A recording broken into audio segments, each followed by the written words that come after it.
Tava muda, gente. Tudo bem? Quem é o teu amigo? Quem é o teu amigo? É da Brincarte. Quem é? É da Brincarte, olha lá, vem ver. Não tem, é da É a Marta. Lulu. É da Lulu. É da Lulu. Lulu, vai lá brincar com a sua irmã, né? É da Lulu.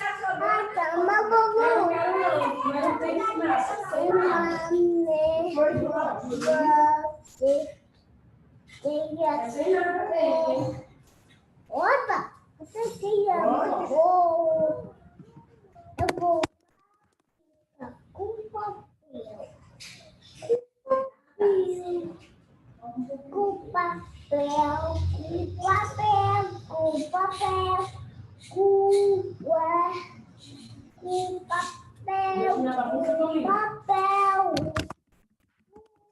papel, com papel, com papel, com papel.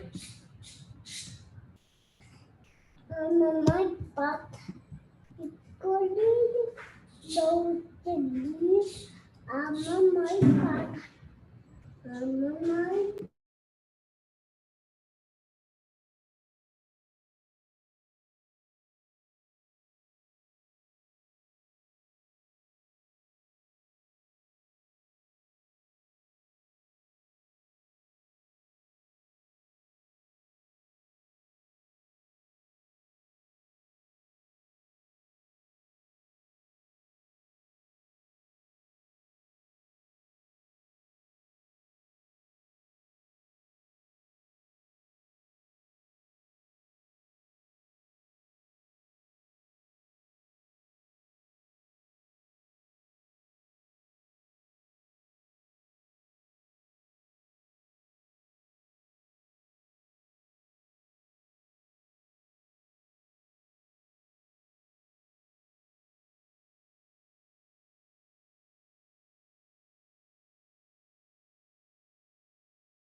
Estão me ouvindo aí?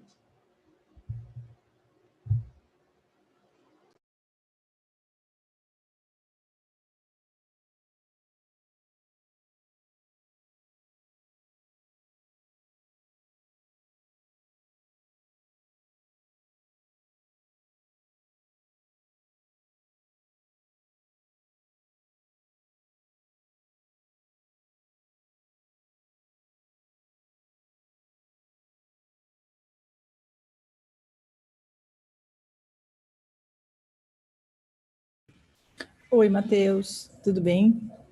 Flávia, bem, e você? Tudo bom? Olha só, eu Tá estou bom. na reunião da escola da minha filha online, então eu vou estar meio ausente aqui. Você pode ir tocando, tá? Você pode, Tá bom. as pessoas foram chegando, dar ali uma 75, 710, pode tocar o barco. Qualquer coisa eu te mando. A hora que eu mandar um joia aleatório para você, é porque eu já voltei e estou conectada, tá bom? Beleza. Se você mandar no WhatsApp alguma coisa, pode mandar. Tá aqui, tá na mão Ah, aqui, boa. tá? Então tá bom, pode ser mais fácil, Perfeito. Valeu, senão as pessoas vão Flávia. achar que eu estou muito louca mandando É, um joia no meio da aula. beleza. Quem tá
Oi, Matheus.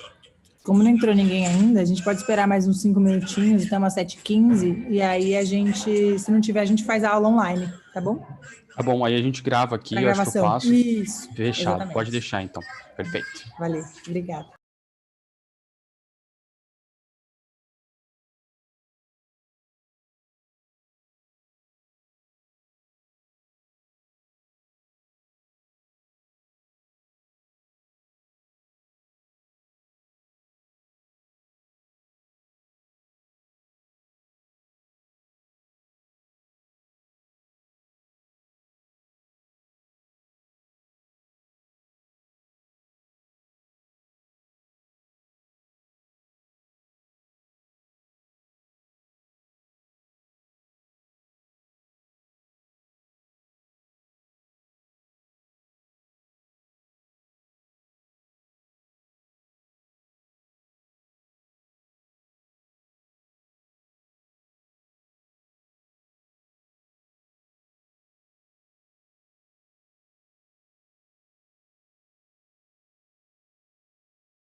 Bom, pessoal, vamos lá então.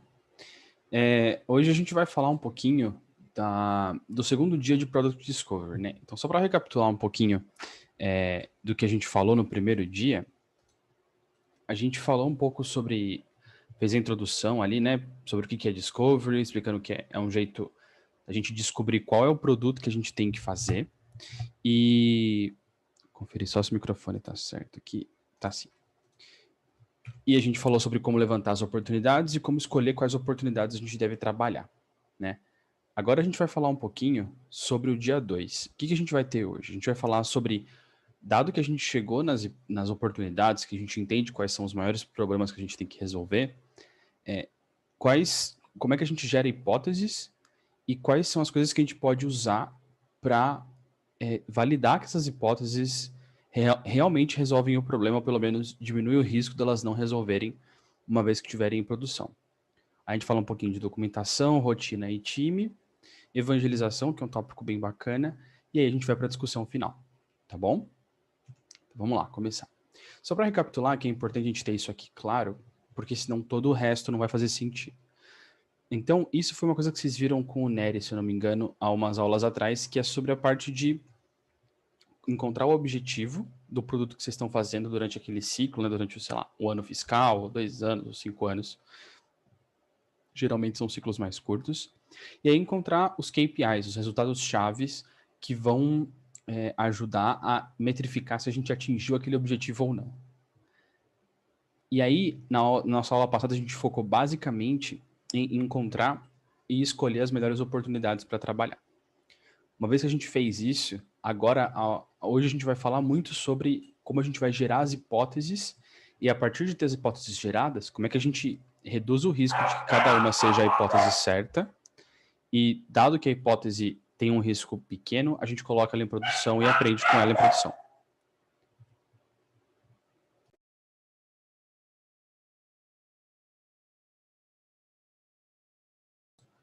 Desculpa, gente, vamos lá. Então, vamos começar pelo ideation. O que é o Discovery Ideation? Qual que é a ideia? A ideia aqui é a gente, dado que a gente conhece as oportunidades que a gente tem, é gerar o maior número de ideias ou conceitos de como a gente vai resolver aquele problema.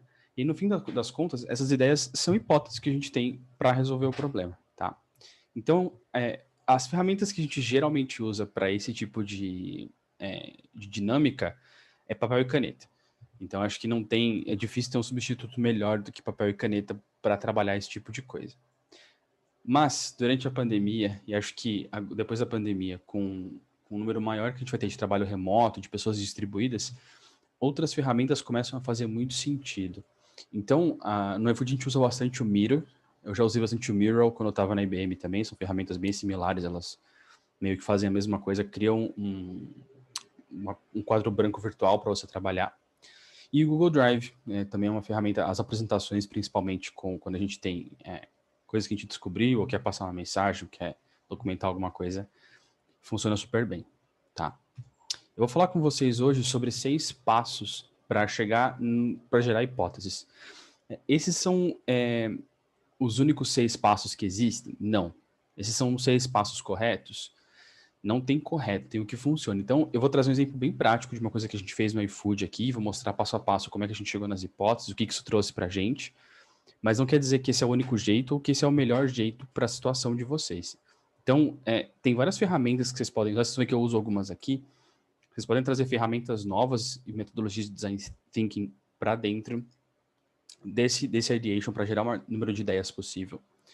Ou vocês podem, inclusive, cortar, se vocês já estão mais confiantes com uma ou outra coisa, pode cortar um passo, já partir para outra coisa e chegar no mesmo resultado, tá? Então, a ideia é que vocês entendam que isso é muito mais algumas ferramentas que eu usei de uma certa maneira e que eu acho que funcionam bem para a maioria dos casos, mas que isso não impeça vocês de experimentar e tanto colocar coisas como tirar coisas. Beleza? Então, vamos começar. Uma das maneiras mais fáceis de começar, e aí se vocês lembrarem quando a gente falou na aula passada, a gente falou de uma técnica chamada Journey Mapping, que é basicamente você criar uma jornada de usuário para entender como é que o usuário pensa e interage com o produto ao longo da jornada dele, né? O que acontece. O storyboard, a gente pode usar, o Journey Map ele tem que mapear uma coisa que acontece, real, né? O storyboard, ele introduz para a gente um recorte um pouco diferente de como fazer isso. Tá? Então, o que a gente vai fazer aqui, basicamente, é pegar uma situação, uma coisa específica que se liga a uma oportunidade que a gente está trabalhando e desenhar ela, como é que seria a vida da pessoa e o que acontece quando ela está lidando com aquilo, tá? A gente vai, a cada passo que der, a gente vai usar o que a gente construiu anteriormente para construir em cima. Então, vocês vão entender daqui a pouco por que o storyboard faz sentido. Então, se você já tem Journey Maps, isso pode ajudar bastante a informar o storyboard.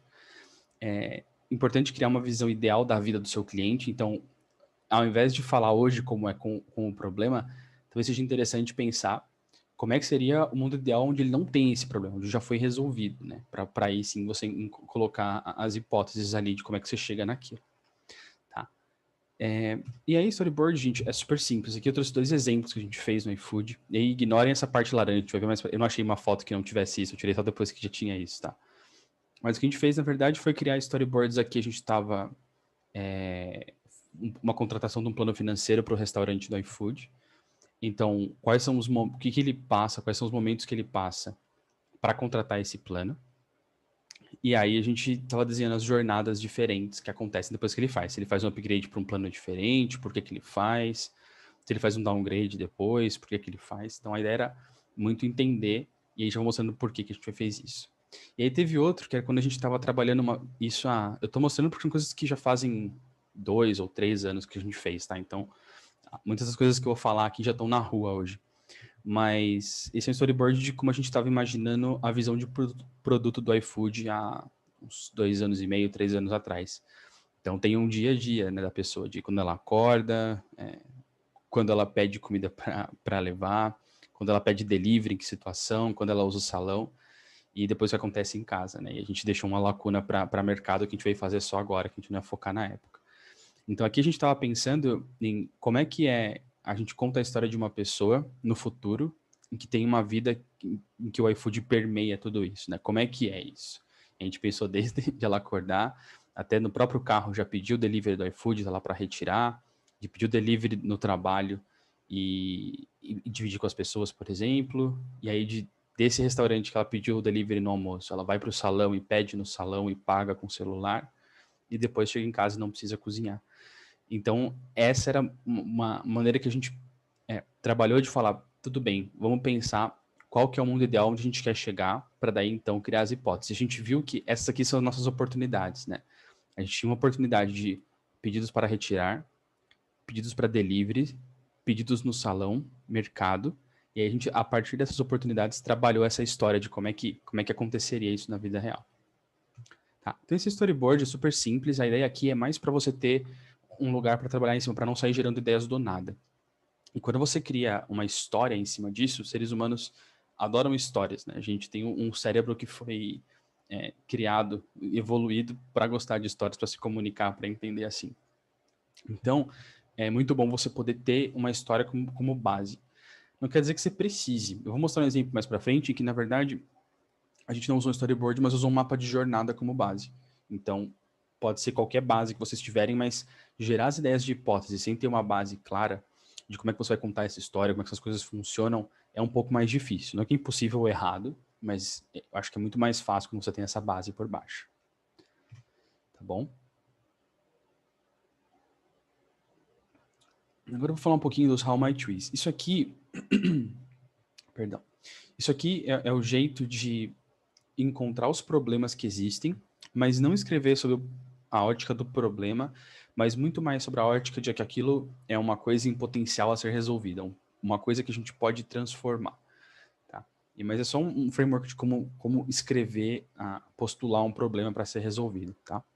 E a ideia aqui é a gente, nesse primeiro momento, tratar os How My Trees como olhando para aquilo tudo que a gente tem de oportunidade. Então, vamos imaginar agora, trazer um exemplo mais prático do iFood que a gente usou. Que a gente tem um processo de aquisição de clientes, e que hoje ele é muito ruim. A gente tem um problema de que ele é lento, exige acompanhamento manual. Então, em vez de a gente escrever esse como um problema, de que o processo de entrada dos parceiros na plataforma é muito lento, existe muito acompanhamento manual, a gente inverte um pouco a lógica e coloca aqui como o How Might We em português traduz para como poderíamos, né? Como poderíamos criar um processo de entrada de parceiros automático e de autosserviço. Então, no fim das contas, você está falando a mesma coisa, mas o How Might We, ele deixa muito mais aberto para a solução e porque você realmente consegue fazer com aquilo. Tá? E como é que a gente usou isso? E aí, esse é o exemplo de um How Might We, como a gente estava trabalhando lá. Então, especificamente falando de aquisição, a gente está trabalhando. E aí, como poderíamos simplificar e automatizar a entrada de restaurantes no iFood, dar autonomia para o restaurante, ter uma experiência de atendimento incrível. E aí, isso a gente tinha, eu vou mostrar daqui a pouco o geral, mas a gente tinha uma base de um mapeamento de jornada, né, de como é que funcionava a entrada do restaurante no iFood. E aí, olhando para essa jornada e para onde estão os problemas, é que a gente começou a criar esses How Might We's. Tá? Então, esse aqui é uma foto um pouco maior disso, e aí tem aqui, né, os atores e os passos da jornada aqui, e aí a gente foi criando esses How Might We's aqui. Tá? Então, é um jeito bem legal de fazer. Vamos para a próxima, que é o brainstorming. Então, agora a gente já tem o quê? Para recapitular, a gente tem uma ideia clara de quais são as coisas que vão ser feitas e por quais passos as pessoas vão passar. E a gente já tem os problemas, ou os How Might We's postulados. Então, a gente já sabe aonde é que estão as coisas que a gente poderia resolver. Então, a gente quer digitar o cardápio automaticamente, a gente quer melhorar a assinatura de contrato, a gente quer fazer algumas coisas. Tá bom. Dado que a gente fez isso, agora é hora da gente gerar as hipóteses para resolver esse problema. Como é que a gente vai fazer?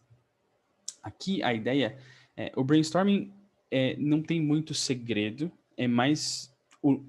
A ideia aqui é gerar um volume grande de ideias para resolver aquele problema. Então, quando a gente fala de, por exemplo, a gente quer automatizar a digitação de cardápio. Como é que eu posso fazer isso?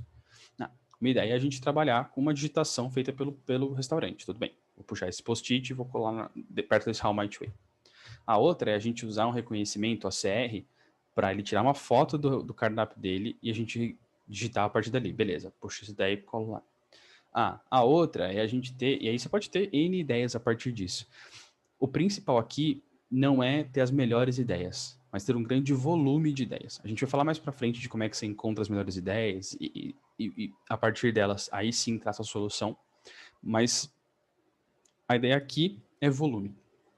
O que você quer ter é muitas ideias num curto período de tempo, tá? E outra coisa importante, quanto mais você puder, desenhe. Quando a gente fala de produto, especialmente, é muito difícil comunicar uma ideia sem desenhar muito bem aquilo que você está fazendo. Então, desenhar muito bem, não no sentido de desenhar como um artista, mas desenhar e deixar claro, né? Não precisa ser um artista, fazer um negócio super rebuscado. Uma caneta Sharp preta, papel branco, você desenha o que você quer comunicar. É muito mais fácil do que escrever uma página de texto. Tá? E aqui, voltando naquele exemplo da vida ideal do iFood, né? Que eu mostrei lá no começo, a gente... Então, tem aquele espaço de acordar, pegar para retirada, pedir no trabalho, depois comer no salão. E aí a gente foi colocando os How Might We's, que são esses post-its em azul, para ver quais eram os pontos em que a gente tinha oportunidades de melhorar aquela jornada. Tá? Então, voltando lá do começo, para a gente construir como é que a gente chegou aqui, para recapitular um pouco, a gente começa com o objetivo, que era trazer mais pedidos para iFood. A gente quebra em alguns resultados-chave. Então, a gente vai trazer mais pedidos especificamente de uma vertente, por exemplo, de delivery ou de to-go, para retirada. Para cada uma desses resultados-chave, a gente vai ter oportunidades. Então, existe oportunidade de pedidos para retirada no trabalho, pedidos para retirada nos fins de semana. A gente vai descobrindo, como a gente viu na última aula, como encontrar essas oportunidades. Dado que a gente tem isso claro, a gente coloca essa oportunidade clara em algum lugar, e aí a gente vai colocar os How Might We's em cima. Então foi assim que a gente chegou nesses post-its azuis aqui, tá? Daí a gente começa a criar esses post-its laranjas, que é esse nosso brainstorming, que são as ideias de como a gente faz para resolver esses problemas. Vocês podem ver que tem alguns aqui que estavam claros pra gente, a gente tinha discutido, estava claro, mas tem outros que a gente escolheu desenhar um pouco para deixar mais claro o que a gente queria dizer com aquilo, tá? Mas sempre que der, desenhe. Por exemplo, bebidas a gente achou que não precisava desenhar, mas tinha alguns outros conceitos que a gente achou que precisava. Tá? E é para deixar um pouco mais tangível o que a gente estava falando, então como poderíamos aumentar a variedade do catálogo. A gente está falando de comida de criança, de congelados, chef time, que é para você receber os ingredientes e preparar, bebidas, mercado, comidas saudáveis e com restrição. Então aqui, dado que a gente tinha um problema, né? E aí, se a gente pensasse na definição clássica de problema lá atrás, a gente tem poucos itens de catálogo, a gente inverteu isso para um How Might We, que é como a gente poderia aumentar a variedade de catálogo, e a partir daí a gente gerou uma série de ideias. E a gente fez isso, vocês podem ver, num volume grande, e isso aqui é um workshop de, sei lá, uma hora e pouquinho que a gente fez, para conseguir sair com algumas ideias boas a partir dali, tá? Dado que a gente fez isso, vocês vão ver que vocês vão sair com uma pilha de post-it. É isso que vai acontecer no fim das contas. Então, você vai ter tanto os How Might We's, aqueles post-its azuis que a gente viu aqui, quanto as hipóteses, os laranjas, mas vai ter uma pancada deles. E aqui a gente até estava começando a fazer um pouco de organização aqui embaixo, que não é exatamente o que eu queria, só não tinha outra foto sem a gente organizar antes, mas que é justamente o que a gente tem que fazer agora no Find Themes. A gente tem que entender desse grupo de coisas, dá pra gente criar, desse tanto de coisas que a gente fez, dá pra gente criar grupos e agrupar essas ideias de alguma maneira para formar uma hipótese. Então, por exemplo, será que um post-it daquele sozinho é uma hipótese ou a gente pode juntar 2 ou 3 deles, comida saudável, comida de criança e alguma outra, para falar, isso aqui tudo é um tipo específico de comida que a gente tem que trazer para dentro do iFood.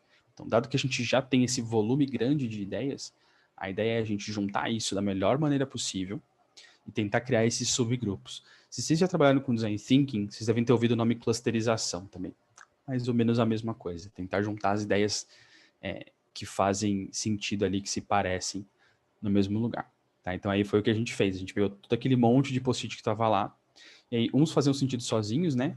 E era um How Might We específico, alguma coisa, e teve outros que a gente juntou 2 ou 3 How Might We's juntos com algumas hipóteses de solução ali, e transformou nos nossos temas. A partir daqui, depois a gente fala um pouquinho mais de processos e time e tal, mas a partir daqui é quando o time pode pegar um pedaço desse aqui e falar, beleza, agora a gente vai aprofundar um pouco mais. Seja com pesquisa, de novo, se a gente tiver incerto sobre o problema em si, a gente descobrir uma coisa nova, ou o que acontece mais é com um protótipo. Vamos começar a desenvolver isso aqui, desenvolver o jeito mais fácil, que a gente vai falar daqui a pouquinho, para validar se essa ideia realmente faz sentido. Será que realmente faz sentido a gente trazer esse tipo novo de comida para dentro do iFood ou para qualquer contexto que seja? Tá. A partir desses clusters criados, então, e aí, até aqui, dá para fazer num dia só, tá? Se se organizarem bem, dá para fazer tudo isso aqui num dia só. Desde criar o storyboard, até ter os temas separadinhos, você faz em 1h30, máximo 2 horas se for a primeira vez, com pessoas que você não conhece tanto, mas você consegue resolver rapidinho.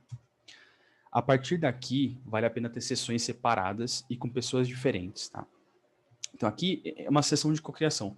Uma coisa também que é relativamente comum, que as pessoas fazem bastante, e a ideia é a gente trabalhar nessas coisas que a gente levantou. Então pegar, por exemplo, um grupo de coisas desse, seja trazer um tipo de comida específico novo para o iFood, e falar, tá bom, como é que a gente vai fazer para resolver esse problema agora? E aí não tem, de novo, não tem certo e errado, e depende muito do que cada um vai fazer. Eu coloquei as coisas que a gente usa no iFood aqui para fazer essas coisas que a gente usou, a gente não usa só isso também, acho que são as que funcionam mais, tá? Se vocês olharem, tem bastante a ver com o Design Sprint, bastante técnica do Design Sprint. Boa pergunta. A Isabela perguntou se eu vejo isso fazendo sentido, sendo feito digitalmente. Essa é uma boa pergunta, Isabela. Tem dificuldades, tá? Não é fácil, porque isso é uma coisa que, todos os exemplos que eu estou mostrando aqui são coisas, eu vou mostrar fotos da gente sentado numa mesa juntos, que desde fevereiro a gente não consegue fazer. Então, dá para fazer, mas exige uma certa adaptação, tá? Você não vai fazer com a mesma velocidade, com a mesma qualidade que você fazia. Tem que aprender que você fazia antes, né? Quando você podia sentar junto. Então, tem uma certa curva de aprendizado, mas dá, tá? Depende do ferramental. Então, assim, tem uma ferramenta como o Miro ou como o Mural, é essencial para você poder ter esse quadro branco digital, por exemplo. Mas, assim, dá para fazer, só que não vai ser instantâneo, tá? Vai exigir uns erros, uns tropeços no começo. Se vocês quiserem, depois eu até passo uns artigos legais de como fazer isso online, de técnicas e ferramentas para fazer e tal. Mas, acho que é isso aí, tá bom? Boa. Vou deixar o chat aberto aqui. Se vocês tiverem pergunta que quiserem mandar pelo chat ou quiserem me parar, fiquem à vontade, tá? Vamos lá. Então, tem essas técnicas que a gente usa, mas, de novo, usem as que vocês quiserem. A gente se apropriou muito das coisas do Design Sprint. A gente rodou alguns Design Sprints no iFood. E a parte que funcionou melhor para a gente foi a parte de gerar ideias. Né? E aí a gente se apropriou dos métodos que eles usam ali e coloca isso no nosso processo de gerar essas hipóteses, tá? Então aqui é um exemplo. E aí vou trazer outra dica legal. Saudades quando dá para fazer isso, né? A gente volta. Outra dica legal aqui se vocês puderem trazer as pessoas que usam o produto, nesse caso aqui a gente trouxe, aqui é uma designer, uma gerente de produto e 2 donos de restaurante e o pesquisador que estava moderando essa sessão para o pessoal. Mas aqui eles fizeram, um esquema bem legal de cocriação, com base em um jogo, assim, foi um negócio super bacana, mas é muito importante trazer as pessoas, se vocês conseguirem, os clientes finais, quem usa o produto para a mesa para desenhar, porque eles podem ter insights muito valiosos em como eles já resolvem alguns problemas e como é que vocês poderiam transformar isso para o dia a dia deles, tá? Então essa é uma outra dica boa de sessões de cocriação. Quanto mais conseguir trazer o cliente final para perto, melhor. Tá? Então esse aqui é um exemplo que eu fiz lá no iFood, e esse aqui é outro exemplo que eu fiz quando eu estava na IBM ainda, para um produto que a gente estava criando, e a gente fez a mesma coisa, a gente trabalhou em um produto ali, a gente basicamente usou aqui é o Solution Sketch, esse que a gente está mostrando no exemplo, né? E depois esses pontinhos aí são as votações que a gente fez nas features que a gente achou mais legal. Então, no final das contas, meio que você desenha várias soluções, né? Eu coloquei os links aqui para vocês olharem, tem um método direitinho de como fazer, para vocês poderem executar, porque não dava para mostrar tudo hoje. Mas aí você desenha e as pessoas votam no que elas acharam mais legal, nas features que estão lá, que estão mais legais. E aí, no fim das contas, meio que você monta um Frankenstein das melhores ideias, o que é excelente. Tá? E aí, o último passo, que é o gut check. E isso aqui, ele vai depender muito do conhecimento que vocês têm do produto. Então, vocês vão sair com uma pancada de coisa. Vocês têm que decidir por onde é que começa com isso.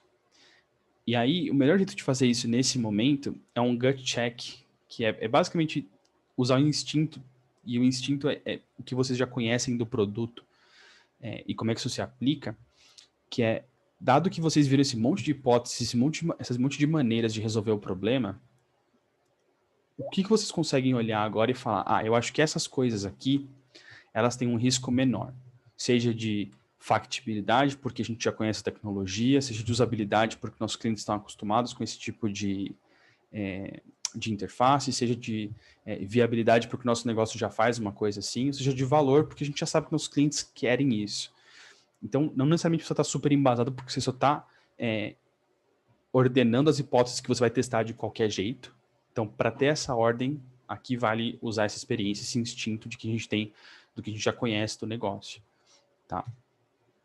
E beleza, agora chegamos ao final disso aqui, vocês têm uma pancada de hipótese a partir de agora para começar a validar. Então, o que é importante aqui? Importante quando a gente faz as hipóteses, a gente acaba esquecendo de linkar ela, de onde é que elas vieram e por que a gente está fazendo elas. Então, é muito importante lembrar qual é o resultado que a gente está tentando atingir aqui, lembrando daquela árvore, né? Então, a gente começa no objetivo, resultado, oportunidade e hipótese. Então, deixa claro que a gente está olhando para essa oportunidade, para esse resultado. E caprichem nas hipóteses. Eu vou falar um pouquinho mais para frente de documentação e evangelização, mas é bom dar uma caprichada na hora de escrever. Então, o que era assim, né, no fim das contas, era um How Might We, que a gente acabou chegando numa ideia e desenhou, por exemplo, um protótipo de solução, no fim das contas vira isso aqui, né? Vira uma hipótese que o que a gente está fazendo, por que a gente está fazendo, quanto que a gente diminui de dinheiro ali, quanto a gente atinge de restaurantes e tal. Então, ela fica bem mais robusta uma vez que a gente termina. Tá. E aí a gente vai para uma coisa que eu acho que se tiver algum designer aí, vai entender bem e vai estar bem claro isso no dia a dia, que é prototipagem. Então, o que é prototipar? Prototipar é fazer um modelo preliminar de um produto. Então, isso não é o produto final, mas para os nossos fins ele vai servir tão bem quanto um produto final, para validar se ele faria sentido ou não. Tá? O principal objetivo do protótipo é diminuir os 4 riscos de produto. Então, a gente descobrir se os clientes vão comprar, se eles vão conseguir usar, se o time conseguir desenvolver, se o negócio está pronto para esse produto, antes de escrever qualquer linha de código ou de colocar em produção. É a gente conseguir investir o menor tempo e o menor esforço possível e aprender o máximo com aquilo. Tá bom? E a gente vai falar de 5 maneiras de fazer protótipo. Boa pergunta, Isabela. Protótipo wireframe. Eu vou falar agora de 5 tipos de protótipo. O wireframe, ele entra aqui, tá? No High Fidelity Prototype. Aí a gente vai... High Fidelity não necessariamente quer dizer que tem que ser aquele protótipo super finalzão do Figma, pode ser um wireframe aqui, por exemplo, tá? É que você testa algo que se parece muito mais... High Fidelity comparado com os outros, tá? Eles parecem muito mais com uma aplicação final que eu posso usar do que qualquer outra. Mas eu vou... Então, o wireframe, ele cabe aqui dentro do primeiro. E aí, por isso que eu trouxe o primeiro, porque é o mais comum. Mas tem outras ideias de como é que vocês podem prototipar um produto. E aí, lembrando que mitigar esses 4 riscos, por exemplo. O protótipo, o wireframe, ele geralmente vai mitigar o risco de usabilidade. Mas tem um risco de valor, que geralmente um wireframe não vai mitigar, e factibilidade e viabilidade. Então, eu vou trazer algumas maneiras de mitigar esses também, tá bom? Então, começando pelo que a Isabela trouxe, que é o wireframe / protótipo de alta fidelidade aí, que é o mais comum que a gente vê. Sentar, fazer o Figma, fazer o Balsamic, ligar as pontas todas e colocar na frente do usuário para testar. E eu acho que basicamente, eu não vou nem gastar muito tempo aqui, porque eu acho que é uma coisa que já tá faz mais parte da cultura de produto, é uma coisa bem mais difundida, né? Então, basicamente, a gente vai ter um protótipo no Figma, ou qualquer outra ferramenta, né, o Figma que a gente usa no iFood, em que você pode colocar na frente dos usuários e ver o que eles acham daquilo. E qual que é o risco de produto dos 4 que a gente está mitigando aqui? Aqui a gente está mitigando o risco de usabilidade. Então, a gente não está entendendo se o cliente quer comprar isso de verdade, ou se o negócio está pronto para isso, os desenvolvedores conseguem entregar isso. Mas muito mais se o nosso cliente consegue usar isso, né? A gente vai dar tarefas para ele executar aqui, e ele vai ver se consegue executar ou não. Tá bom? Agora vamos entrar em outros aqui. O Data Prototype, ele também é um protótipo para avaliar a usabilidade. Mas ele avalia a usabilidade de coisas que são... E aí talvez sejam alguns dos produtos que vocês fazem sejam mais nesse sentido. Que ele avalia, ele ajuda a entender a usabilidade de coisas que não fazem sentido num wireframe ou num protótipo de alta fidelidade. Que tipo de coisas? Vou dar um exemplo bem prático do iFood que a gente passou esses dias. A gente está fazendo algumas coisas de inteligência de dados para o restaurante. Então, o restaurante olha para o negócio dele e, a partir daquilo, ele tem que dizer, o negócio está saudável ou não está? Eu devo investir mais dinheiro ou devo parar de investir? Eu devo fazer uma promoção ou não? Só que é muito difícil a gente conseguir testar isso com um restaurante, com um parceiro, se a gente levar para ele dados fake. Então, a gente faz um protótipo no Figma e leva, sei lá, um dado fake qualquer, que a gente imagina da nossa cabeça, ou de um parceiro específico para todos. Para ele aquilo não faz muito sentido, porque ele entende, a única jeito de a gente testar a usabilidade daquilo é se a gente der números reais para ele conseguir interpretar e trazer aquilo para o dia a dia dele. Então, o que a gente faz a gente usa outras... Daria para usar o Figma e atualizar o protótipo com os dados toda vez? Daria. Tem até uns plugins que facilitam isso. Mas, para deixar mais fácil, a gente geralmente usa umas coisas um pouco mais simples, tipo o Excel, Google Spreadsheet. Vou trazer até uns exemplos aqui. Power BI. E aí, se você tiver, por exemplo, se quiser ir além, e a gente fez isso um pouco mais... um pouco menos elegante do que com uma API, a gente fez uma planilha Excel que a gente ficava atualizando na mão e o cliente usava a planilha ali. Você pode fazer meio que quase que um sisteminha ali autocontido para você testar. E aqui você vai estar testando especialmente usabilidade, tá? Você pode testar um pouco de valor aqui para ver se, por exemplo, um dashboard, uma ferramenta específica, traz a inteligência de negócios que você imaginava para o cliente, mas é basicamente se aquilo faz sentido, se ele consegue usar e entender aquilo. Tá?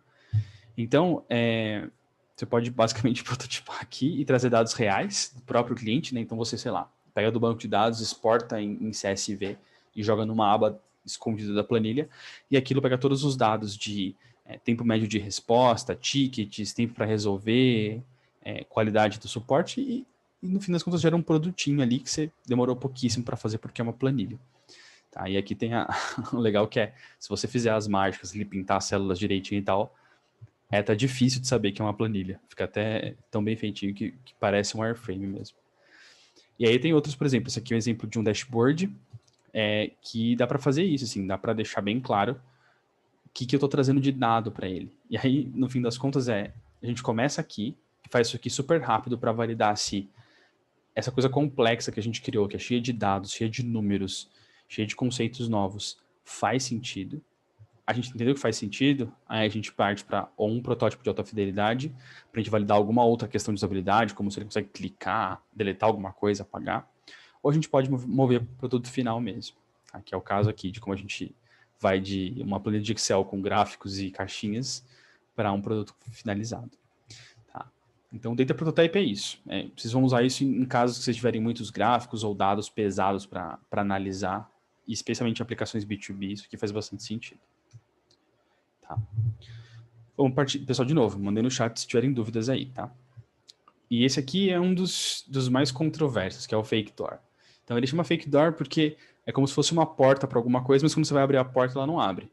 Né? A porta está meio que trancada e não tem nada do outro lado. Não é uma porta de verdade. O que é isso? A gente está querendo testar aqui. Aqui a gente quer mitigar o risco de valor. Ou seja, a gente quer tentar entender, sem ter um produto, se as pessoas vão comprar aquilo. E como é que a gente entende isso? A gente cria, geralmente, uma página de produto, ou pode ser uma funcionalidade, por exemplo, dentro do produto que você vai criar a Fake Door. E aí você cria um fluxo para a pessoa entender aquilo e colocar aquilo.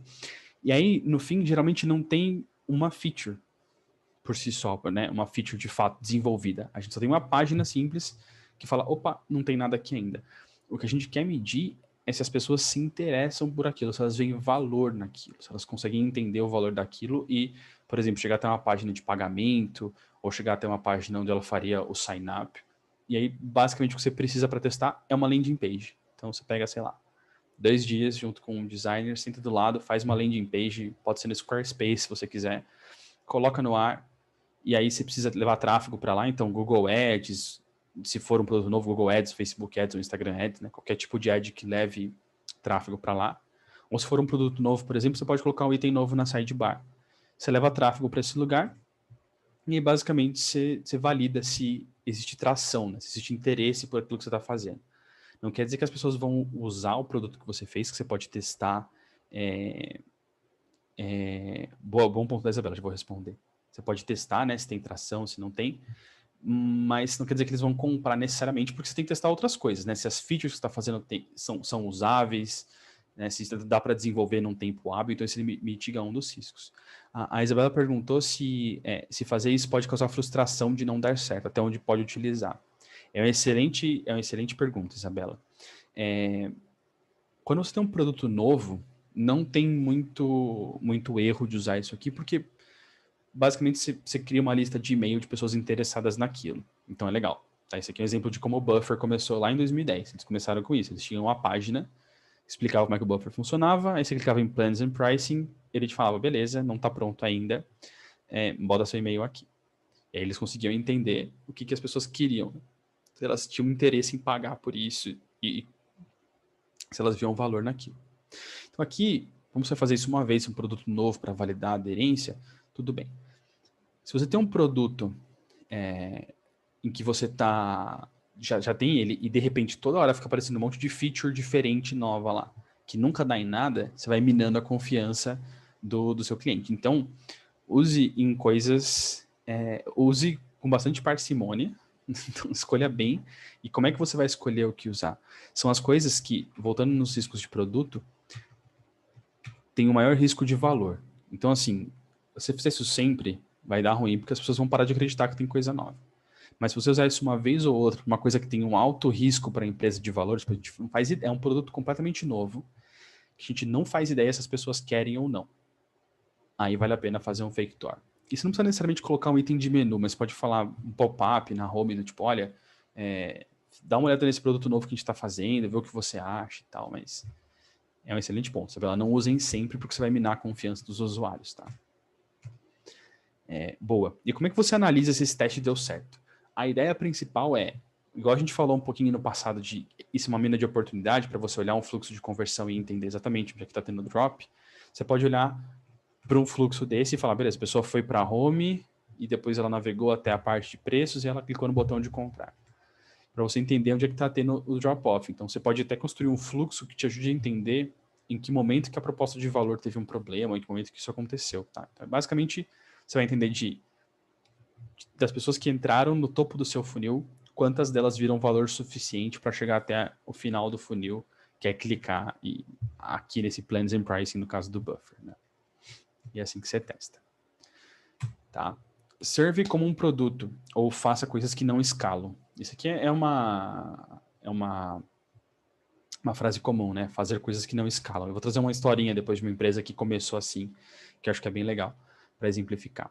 Isso aqui, ele testa duas coisas. Ele testa principalmente o valor, porque as pessoas vão estar comprando um produto de verdade. Então, aqui no Fake Door, a gente faz um negócio que ninguém compra, né? A gente só quer ver se as pessoas veem valor suficiente para declarar uma intenção para dar um próximo passo.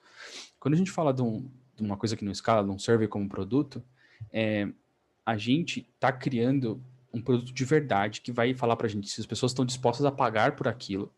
E não tem nada mais importante do que um cliente pagando para a gente saber se o nosso produto é bom, se tem market fit.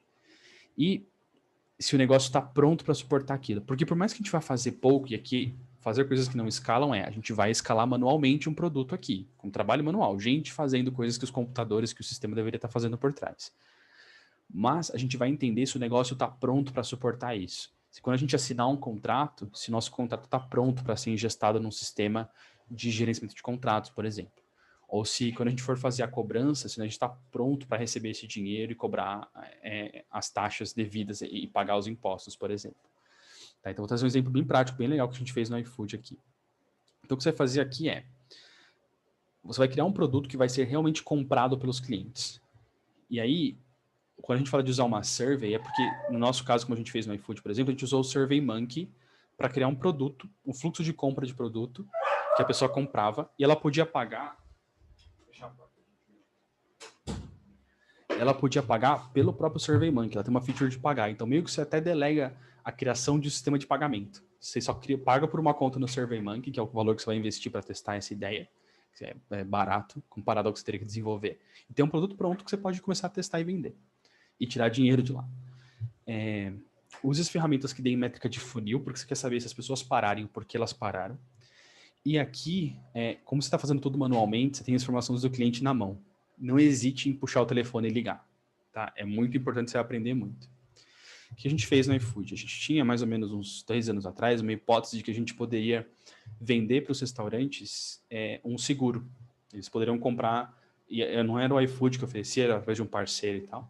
Foi assim que a gente encontrou um jeito de não ter muita burocracia, né? E, sei lá, em uma semana e pouquinho a gente tem isso aqui online. Fiz uma parceria com a BMG que a gente queria vender seguro para os restaurantes. Então isso aqui que vocês estão vendo é uma imagem que o PM que estava fazendo isso criou, explicando o que era o plano, as coberturas e tal. E no fim das contas isso era uma survey. Você olhava os planos, então tá aqui plano 1 até o 4, você escolhia o plano que você queria, colocava seus dados de nome, telefone, endereço, dados de contrato, né, CNPJ e tal, pagava e a gente processava manualmente todos os pedidos, né? Fazia o form, pegava os dados do form, preenchia um PDF na mão, assinava lá, mandava para a BMG, eles mandavam de volta para a gente a apólice, a gente pegava essa apólice e mandava para os clientes. Dá para fazer isso para 1.000 clientes por mês? De jeito nenhum. Dá para fazer isso para 10 clientes e aprender se isso aqui vale a pena fazer, se a empresa está pronta, se o cliente está pronto para isso? Com certeza que foi exatamente o que a gente fez. Tá? Então aí eu tirei os números aqui porque não acho que eu poderia trazer eles para mostrar, deixei as porcentagens em alguns casos para levar, mas a gente tinha um número significativo de restaurantes no teste, né, para quem a gente liberou, era uma porcentagem bem baixa da base.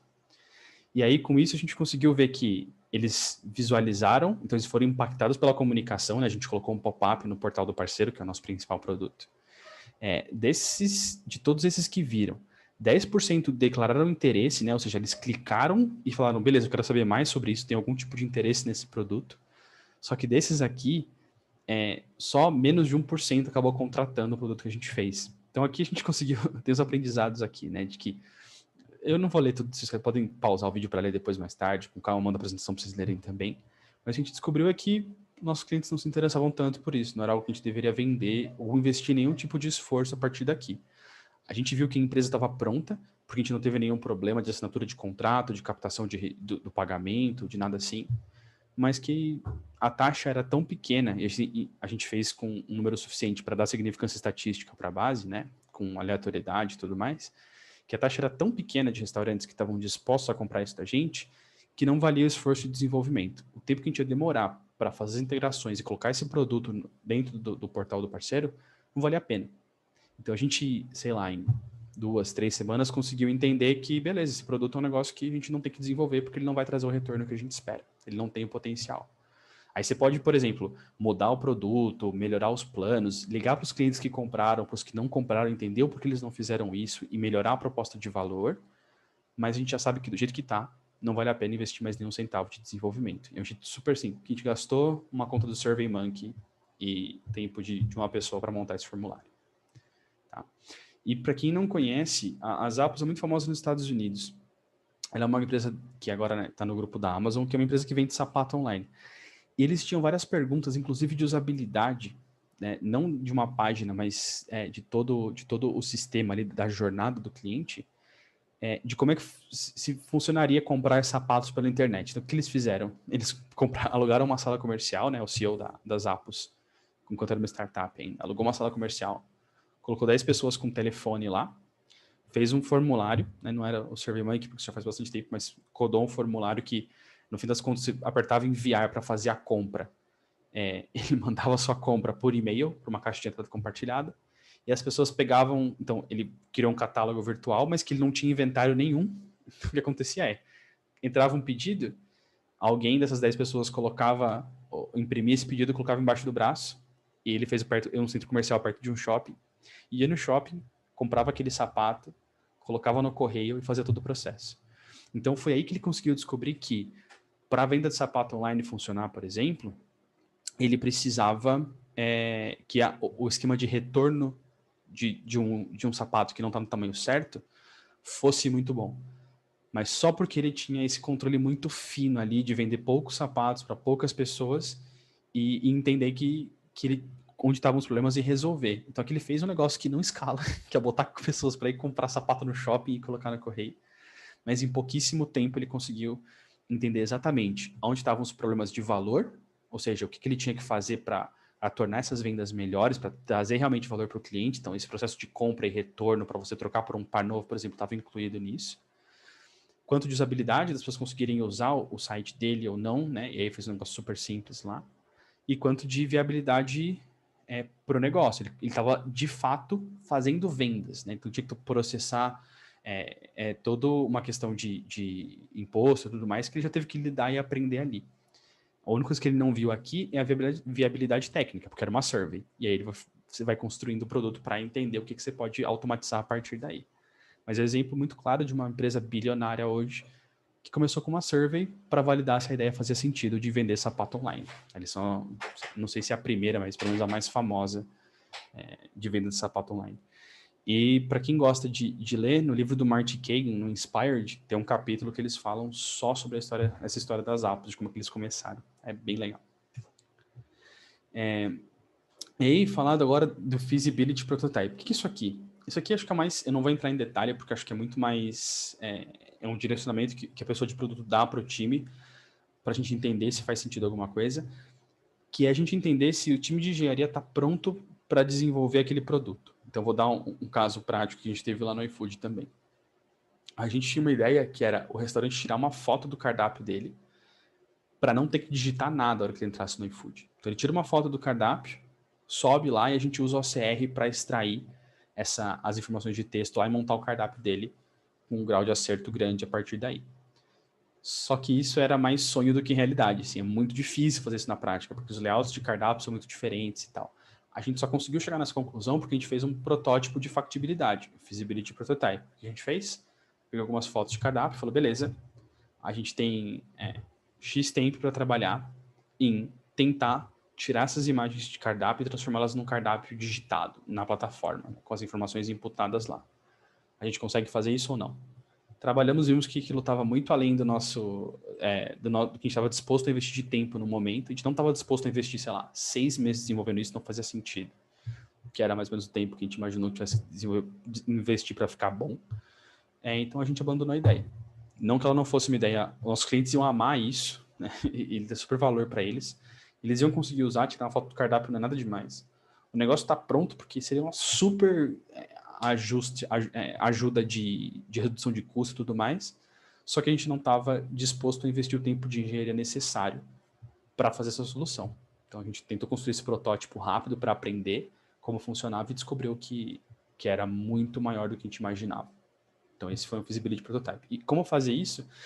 Acho que esse exemplo é bom de pegar uma coisa que a gente quer desenvolver, que a gente tem uma incerteza de se dá para fazer ou não, se dá para desenvolver ou não, e dar uma meta para o time de engenharia, falar, olha, a gente tem tanto tempo para testar isso aqui, e geralmente os engenheiros até chamam de spike isso no Scrum. Então, você falar, fazer um spike sobre isso, para entender melhor essa tecnologia, se dá para fazer, e falar, beleza, a gente quer fazer a coisa X, ler o OCR do cardápio a um custo abaixo de 10 centavos de dólar por cliente.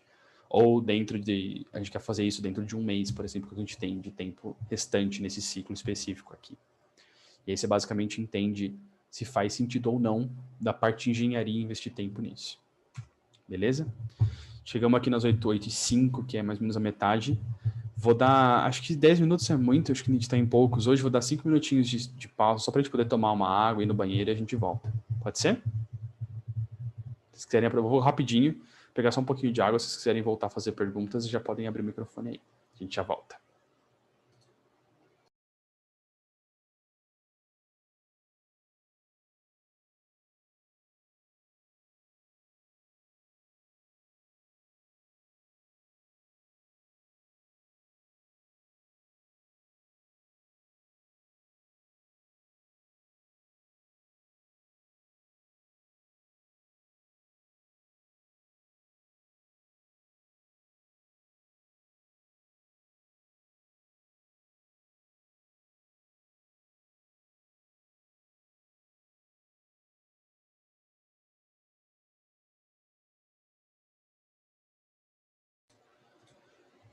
Bom, pessoal, eu tô aqui de volta. Vamos esperar até umas 8h10 para recomeçar de novo. Mas se tiverem alguma dúvida, quiserem abrir o microfone e aproveitar, esse é um bom momento.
Bom, pessoal, acho que eu vou voltando por aqui. Alguém quer aproveitar para fazer alguma pergunta aí? Senão acho que eu vou retomar aqui com um pouquinho de medo da gente estourar o tempo. Beleza? Vou puxando aqui então. Bora lá.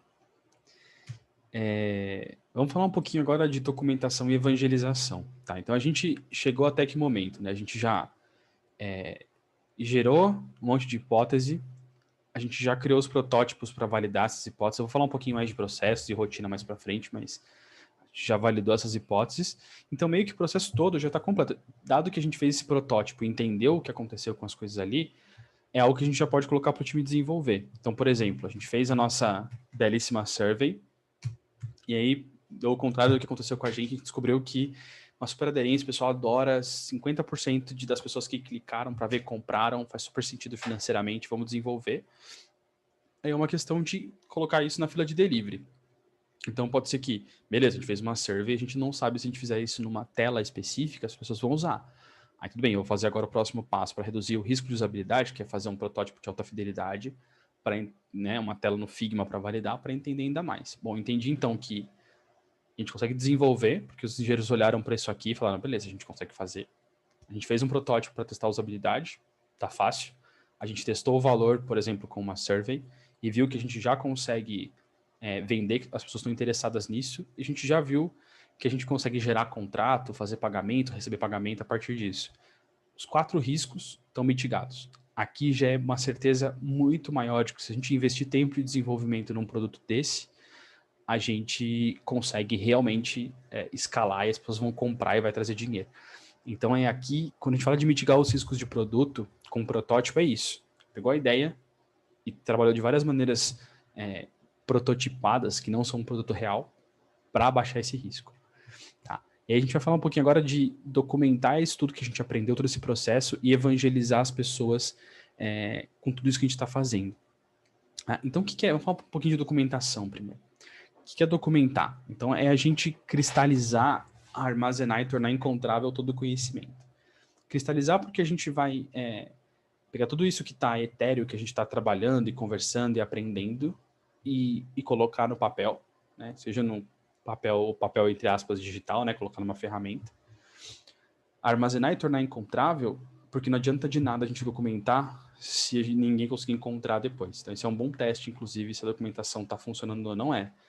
Uma pessoa que acabou de entrar, por exemplo, no time ou na empresa, ela consegue encontrar as documentações e se informar a partir disso? Se ela conseguir, a documentação está legal. Eu coloquei o link aqui para um artigo que eu escrevi para o Medium do iFood sobre como é que a gente faz isso na prática. Então, lá tem dicas de ferramenta que a gente usa, de um monte de coisa. Então, não vou entrar muito no detalhe, eu vou falar mais os termos gerais. E quem quiser ver na prática as ferramentas, como a gente faz, eu deixei o link lá para o artigo que eu escrevi no Medium. Beleza? E aí a documentação, eles são o PM quando o PM não pode estar presente. Eu acho que isso é muito legal, porque quando alguém for discutir uma hipótese ou tentar entender por que é que o pessoal está trabalhando na digitação de cardápio, eles vão olhar para a hipótese que você criou e falar, beleza, entendi. Então o objetivo deles é diminuir o custo de aquisição de cada cliente em R$20. Acho que faz sentido. Ou não, eu discordo, então deixa eu chamar a pessoa para conversar sobre essa premissa aqui. Mas ao invés de ter que ser cutucado e falar, mas por que vocês estão fazendo isso? A documentação vai ajudar a essa comunicação, essas informações fluírem melhor pela empresa, sem depender das pessoas conversarem sobre isso, né? Tá num lugar que as pessoas podem ler e entender. E elas fazem o seu papel de produto que você não precisa fazer pessoalmente, né? O documento está fazendo por você. E é importante faça só o necessário, eu vou falar um pouquinho mais disso, e crie padrões. Então, não adianta nada se fazer hipótese, se cada um faz hipótese de um jeito, porque adianta para você, né? Acho que assim, tem algum valor para a pessoa, mas se o nosso objetivo com a documentação é que todo mundo possa acessar e fazer isso, é como se a gente estivesse falando cada um uma língua. Então tem um time que fala japonês, outro que fala inglês, outro que fala italiano. Uma pessoa que está chegando de fora e quer entender rápido o contexto todo, ela não vai conseguir aprender as 3 línguas. Ela vai aprender uma, porque ela vai participar mais daquilo. Se ela for falar com outro time, ela não vai saber. Então os padrões servem para isso, servem para meio que criar uma linguagem comum entre todo mundo para poder melhorar essa comunicação. Tá? E aí aqui essa é uma imagem que eu gosto de como é que vocês sabem se estão fazendo o suficiente de documentação ou não. Aqui é o caos, né? Então ninguém sabe onde estão as coisas, está tudo uma zona, ninguém se encontra. E aqui é a burocracia, em que parece que para fazer qualquer coisa, a gente tem que fazer 20 documentos, mandar um formulário carimbado. A ideia é que, conforme a complexidade cresça, e aí aqui a gente, no iFood, colocou o exemplo de número de pessoas, que foi o que a gente viu, quanto mais pessoas a gente tinha no time, mais a gente tinha que aumentar o nosso processo, mais complexo vai ficando. Então, quando você tem 5, 10 pessoas, um documento de texto é mais que suficiente, jogado no Drive lá, tá ótimo. Quando você começa a aumentar, você vai precisando de uma planilha, ou de uma ferramenta como o Trello, uma ferramenta um pouco mais simples, como o Trello, Asana. Até onde a gente está no iFood hoje, que a gente precisa do Gira, porque a gente precisa juntar informações de 3, 4, 5 squads diferentes para ter uma noção de como é que uma iniciativa específica está rodando, que tem 3 tribos trabalhando com, sei lá, 6 squads, 2 de cada tribo trabalhando. Mas só porque a gente está num tamanho muito grande. Então não adianta pegar exatamente um modelo que a gente faz em uma outra empresa como a iFood e aplicar no seu contexto. Tem que ver qual o nível de complexidade que você precisa para fazer, que você tem, para aí sim colocar a ferramenta certa. Tá? Então acho que esse é um heads up antes de começar, para não empolgar super ali e já sair colocando as ferramentas mais complexas do mundo. Esse é um exemplo de como a gente faz. Tá? Esse aqui é um roadmap, e é óbvio que é um roadmap fake, tá? Não coloquei nada de real aqui, mas são exemplos que poderiam ser reais aqui de produto. E aí a gente divide lá em épicos, que são as nossas oportunidades, e aí cada uma dessas verdinhas aqui é uma hipótese. Então esse é um exemplo bem prático de como é que a gente vê oportunidades e hipóteses na prática numa ferramenta de trabalho. Então é assim que a gente olha. Então a gente viu que tem uma grande oportunidade, e aí, de novo, né, são exemplos falsos, mas de melhorar a conversão de cardápio. E a gente tem algumas hipóteses. Uma delas é a gente mudar as fotos de lugar. A outra é a gente publicar vídeos e áudios ao invés de só fotos. A outra é uma brincadeira que é controle mental. E a última é revisão automática de texto. Então, o que a gente está fazendo com cada uma dessas é a gente revisar, a gente pegar as hipóteses, prototipar para diminuir os riscos. Uma vez que ela está pronta, a gente decide. A gente vê que mudar as fotos de lugar não teve impacto nenhum em conversão nos testes que a gente fez. Então, a gente vai abandonar. Mas quando a gente coloca uma revisão automática do texto e corrige erros específicos, a gente tem um impacto alto em conversão. Então, esse a gente vai fazer. E é basicamente assim que a gente trabalha na prática as hipóteses. Um minutinho só, gente.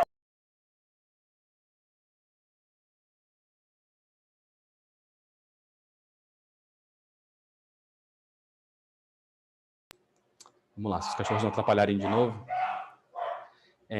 Então é assim que, na prática, a gente coloca as hipóteses e as oportunidades nas ferramentas de documentação que a gente tem hoje. Tá? E aí, como é que a gente dá seguimento e acompanha se essas hipóteses estão andando? Elas estão lá no nosso board, então cada hipótese ali é um card, e a gente coloca ela nos passos, né? Então, a gente está no to-do, que são coisas que a gente não começou. In progress é porque a gente está fazendo algum protótipo. O design critique aqui é quando a gente tem algum protótipo de alta fidelidade, né? Senão a gente já passa de status aqui. A gente tem, aqui a gente geralmente vai levar esse protótipo, seja uma survey, seja um high fidelity prototype, para a rua, para testar com clientes reais. Uma vez que isso está pronto para desenvolvimento, que a gente mitigou os riscos que a gente queria mitigar, a gente passa para Ready for Dev. Quando está desenvolvido, a gente passa para Rating Results, que aí a gente vai fazer, por exemplo, um teste AB em produção, para entender um pouco mais sobre se realmente o que a gente viu nos protótipos, nas coisas que a gente fez, realmente se aplica no ambiente de produção, que pode não se aplicar. É um outro bom ponto de como desenvolver esse produto, né? Teste AB, tá, mas acho que está coberto em outras aulas, já não vou entrar em detalhe. E aí, uma vez que a gente trouxe os resultados desse teste e falou, beleza, realmente, a gente pôs em produção e rodou, a gente passa para dano e hipótese validada. Ou se, por exemplo, a gente coloca isso para fazer um teste de usabilidade ou para fazer uma survey, a gente descobre que não valeu, a gente coloca uma flag que diz que a hipótese fracassou, já mostra um pouquinho como é que fica, e a gente manda para done do mesmo jeito. Então, aí o que está no done, o filtro que a gente faz as coisas que estão na coluna de done, as que têm a hipótese de sucesso, são as hipóteses que deram certo, que a gente mandou para produção, e as que têm hipótese falha é que a gente colocou em produção, mas não rolou, e a gente não colocou em produção, a gente só testou e viu que não rolou. Eu conto um pouquinho mais no final sobre design critique, pode ser, Tati, mas eu trago sim. Boa. Documentação de produto. Então, isso aqui é uma hipótese, essa é uma hipótese real, eu tirei só os números, né, para não trazer nada confidencial, mas uma hipótese real de que a gente tinha as pessoas que usavam o gestor de pedidos, que é como no iFood tem lá, para o restaurante receber os pedidos, mas elas ficavam longe do computador e aí elas ficava lá o pedido sem ninguém confirmar. A gente fez um modo Netflix, entre aspas, né? Então, se ele ficava muito tempo longe, a gente perguntava se ele ainda estava ali. E essa é a ficha de hipótese dessa hipótese em específico. E aí é importante olhar que a gente tem um objetivo, né? Então, uma frase clara que descreve o que a gente está fazendo. A gente tem a hipótese em si, que aí é um pouquinho mais longo explicando o que a gente quer fazer, o que a gente viu de problema. Tem toda a análise e o contexto. Então, tanto as análises que a gente fez, pesquisas, quanto... Acho que eu comentei um pouquinho das técnicas de frame, a calculadora de cancelamentos que a gente fez, ela estava aqui como uma maneira de reduzir cancelamento. Então, tinha um saving, claro, de dinheiro no fim do dia. E aí, quando a gente terminou essa hipótese, vocês verem que o final status dela é sucesso, aqui pode ser sucesso ou falha, é assim que a gente define qual hipótese falhou ou foi bem sucedida, a gente sempre coloca, parar o mouse aqui para sair da frente, a gente sempre coloca uma análise do resultado. Então, colocar lá por que deu certo, por que não, o que a gente aprendeu com isso. Então, geralmente é uma apresentaçãozinha simples, com slides, os gráficos que mostram como é que rolou. Tá? E aí, quando falha, é importante. Lembra aquele exemplo do OCR que eu dei lá atrás? Né? Esse aqui é a ficha de hipótese do OCR, de como é que a gente fez. Então, a gente fez a ficha de hipótese lá e tal, e a gente olhou que, beleza, a nossa principal barreira ali foi técnico. Então, e aí a decisão final do porquê essa minha hipótese que não vale a pena trabalhar agora aqui, ela é muito complexa e custo de oportunidade de fazer isso ao invés de outras coisas pareceu alto demais. Então, a gente descartou ela por enquanto. Então, é um exemplo de uma documentação importante, inclusive para o que falha. Tá? E aí a gente tem vários exemplos disso, de quando a gente volta nos mesmos problemas, ou alguém volta lá na frente para querer ter a mesma hipótese, se você tem documentado por que ela falhou, você pode economizar semanas de trabalho de uma pessoa ou de um time, só tendo documentado o que você já aprendeu com aquilo e por que não devemos fazer aquilo. Tá? Então, esse é um dos exemplos do porquê a documentação pode ser bem importante, pode ganhar bastante tempo. E aí vamos passar para a segunda parte, que é evangelizar. Então, o que é evangelizar? É você criar uma massa crítica de suporte para uma ideia, para uma estratégia ou para um produto. Então, como é que você pode fazer isso com tudo que a gente aprendeu aqui? Tem 3 níveis de trabalho de produto. Tem o nível de visão, de estratégia e de tática. A visão, eu vou até deixar rolando aqui para vocês verem um vídeo sem áudio no fundo. Essa aqui é a visão de produto da Microsoft. Vocês vão ver que é super futurista e mostra como é que eles usariam os produtos da Microsoft para fazer as coisas, tem televisão, tem tablet. Isso aqui a gente está falando de uma coisa muito mais na frente. É uma coisa que eu acho que o Nery comentou com vocês na aula, mas não é o que a gente quer falar agora, para evangelizar. Isso é uma ferramenta de evangelização, sim, vocês podem usar isso com certeza, mas não é o que a gente vai falar agora. E também não é a parte tática, que é você colocar o roadmap, falar das coisas. Também é uma outra ferramenta de evangelização, quando você quer falar sobre recursos e sobre a importância de fazer tal coisa, o resultado que você trouxe. Mas o que a gente quer falar agora é meio que o meio termo dessas duas coisas, que é a estratégia. O que é a estratégia? Dado que você tem uma visão, qual que é o próximo grande passo que você vai dar para chegar mais perto dela? Tá? E uma das ferramentas que a gente usa no iFood é um documento de estratégia de produto. Como que a gente usa isso? A gente foi aprendendo e usando de várias maneiras. O que a gente faz hoje a gente tenta, com a maioria dos squads, perto do fim do ciclo, no momento que a gente está agora, a gente tenta construir um documento de estratégia que diz o que a gente gostaria de fazer no próximo ciclo e por quê. E aí a gente vai trazer, vou falar para vocês a receitinha de bolo que a gente usa, mas por que é um documento de evangelização? Porque a gente coloca isso aqui embaixo do braço e vai apresentar para todo mundo, tanto para as lideranças quanto para as outras áreas, para falar, olha, é para aqui que o produto vai. Quando a gente chega no momento de fazer o planejamento do ciclo, é muito mais fácil, porque as pessoas não precisam aprender sobre o que a gente vai fazer. Elas já estão, e voltando no conceito de evangelizar, já tem uma massa crítica de suporte para aquilo que a gente vai fazer. A gente foi construindo esses relacionamentos, esse interesse pelo trabalho, ao longo de um mês, por exemplo, que é o que a gente vai fazer. Então, o nosso deadline interno dos times que eu estou trabalhando, a gente tem lá para o dia 4 de dezembro, para estar com esses documentos aqui, uma versão apresentável. A gente vai passar do dia 4 ao dia 7, né, que é a segunda-feira, ao dia 18, as próximas 2 semanas, basicamente com isso aqui embaixo do braço, apresentando e conversando, e ouvindo os feedbacks e modificando. Tá? Então, basicamente, para isso que esse documento serve. E aí, quando a gente chega no momento de fazer o planejamento estratégico, que a gente faz a cada, agora, 3 meses, a gente não precisa convencer os líderes ou os pares de que isso aqui é o certo a fazer. A gente já levou, já ouviu a opinião deles, já discutiu sobre isso, então é meio que conseguir a aprovação se isso é realmente a coisa mais importante para a empresa. Mas entre a gente está meio que combinado e meio que certo já. Tá. E tem 4 coisinhas para vocês fazerem. Então, primeiro trazer os 2 dos clientes, depois juntar as melhores hipóteses para os próximos 6 a 12 meses, terceiro, criar uma narrativa e quarto, fazer os vision types. Vou passar por cada um deles para a gente andar junto. Primeiro, dores do cliente. Lembrando do que a gente falou lá no dia 1, a gente fez uma pancada de coisa para entender o que o cliente quer, né? Tem as minas de oportunidade, uma delas é o cliente. Então a gente entende um monte sobre o que ele precisa. Traz isso para cá. Peguem as conclusões que você teve, as pesquisas, e traduz esses insights em coisas fáceis de lembrar.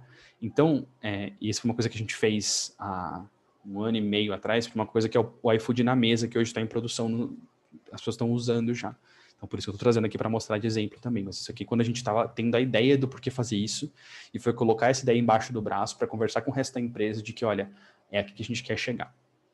Tá? Então, a gente levou lá tanto as dores dos restaurantes quanto dos clientes, né? É um produto que tem 2 usuários finais. Então, a gente levou as 2 dores ali e traduziu ela em conceitos simples. Então, você vê que tem link para tudo aqui embaixo, para quem quisesse acessar uma pesquisa muito mais completa, entender muito mais no detalhe. Mas aqui eram os conceitos principais que a gente precisava trabalhar. Tá? Então, tiveram casos que numa reunião de apresentação, a gente levou e a pessoa falou, não concordo com esse dado, não acho que é isso. A gente abria, leva junto a pesquisa, discutir e tal. Mas, em geral, assim, a gente passa... Aqui é mais para contar a história e dar o contexto. Tá? E aí, dado que esses problemas estão claros, quais são as hipóteses? Lembra que a gente gerou um monte de hipóteses lá no começo? Então, você já tem uma pancada de hipótese na mesa. Quais são as hipóteses dali que você vai trabalhar nos próximos 6 a 12 meses para resolver esse problema? Então, com quais hipóteses que você monta essa lista? Quando você chegar no gut check lá atrás e você fizer uma lista das hipóteses que são as melhores para se trabalhar agora, você vai ter uma lista mais ou menos das coisas que você pode trazer para cá. Tá? E aí a ideia é que você use esse documento para evangelizar e para trazer as pessoas para o seu lado de que esse é o produto que a gente tem que fazer. Mas você não validou as hipóteses, então você não está se comprometendo em fazer especificamente as coisas do jeito que elas estão aqui. Você está se comprometendo muito mais com os problemas e trazendo exemplos de hipóteses que você pode fazer, do que necessariamente falando, eu vou desenhar essa tela desse jeito e colocar em produção. Tá? Isso é importante de falar, inclusive, na hora que você está começando a mostrar isso. Tá? Então a gente já falou um pouquinho lá de técnicas de frame na última aula. Então usa isso e o seu gut check para ver quais hipóteses você vai colocar nesse documento de estratégia. E envolva os engenheiros na decisão. Então, lembrando que quando você fala de próximos 6 a 12 meses, o time de produto, design e engenharia está comprando a briga junto. Então, a gente às vezes esquece de incluir os engenheiros, não esqueçam. É bem legal. Tá. E criar, a gente falou um pouco lá, eu coloquei um link aqui de uma pesquisa um pouco mais científica explicando por que histórias são tão poderosas com seres humanos. Tá? Mas a ideia aqui o que você quer fazer aqui é convencer as pessoas de que você está trabalhando na coisa certa. Você tem todo um racional por trás de como é que você chegou nos resultados, nas oportunidades, nas hipóteses. Só que você não vai conseguir explicar isso tudo e mostrar as hipóteses, sei lá, em menos de 1h30, 2 horas. É muito trabalho. Então, o que a gente faz, a gente transforma isso numa história para contar para as pessoas o que é que a gente vai fazer. Tá? Então, isso já tem... A gente já fez aqui, né, no nosso exemplo que a gente trouxe aqui, a gente já fez storyboard, a gente já fez journey map, tragam isso para cá. Usem o que você já tem pronto. E adaptem se for o caso. E sempre a partir da perspectiva do cliente. Então, é nunca da empresa fazendo as coisas, do iFood ou da empresa fazendo aquelas coisas, mas é muito mais o que é que na vida do cliente muda. Essa é uma narrativa muito mais poderosa quando a gente fala de transformar a empresa. Tá? E aí, aqui que a gente fez, foi assim que a gente fez a do iFood na mesa. A gente trouxe como é que a jornada do relacionamento de comer no restaurante mudava. Então a gente trouxe, é óbvio que tem muito mais passos do que esses 6, e a gente tinha muito mais hipóteses do que a gente trouxe aqui. O que a gente fez foi muito mais trazer a que nos ajudaria a colocar a empresa do nosso lado. Tá? Então a gente trouxe esses 6 passos, e aí a gente fez o Vision Types. O Vision Type, para os designers, talvez vocês conheçam muito mais perto de um wireframe. Tá? Vocês vão olhar e vão falar, nossa, realmente isso parece um wireframe. É basicamente isso. Com a diferença de que o Vision Type ele só serve para ilustrar uma hipótese. É basicamente isso que ele é. Tá? Então, você não quer caso de borda, você não quer pensar num protótipo navegável, interativo, você quer uma foto para que as pessoas consigam olhar e entender aquilo que você está falando. Tá? Então, como é que isso se parece? Então, a gente, voltando, né? A gente teve lá aqueles 6 passos da jornada, e para cada passo da jornada, a gente tinha... Isso era um How Might We, tá? Cada um desses era um How Might We que a gente criou, uma oportunidade que existia com o How Might We ali dentro.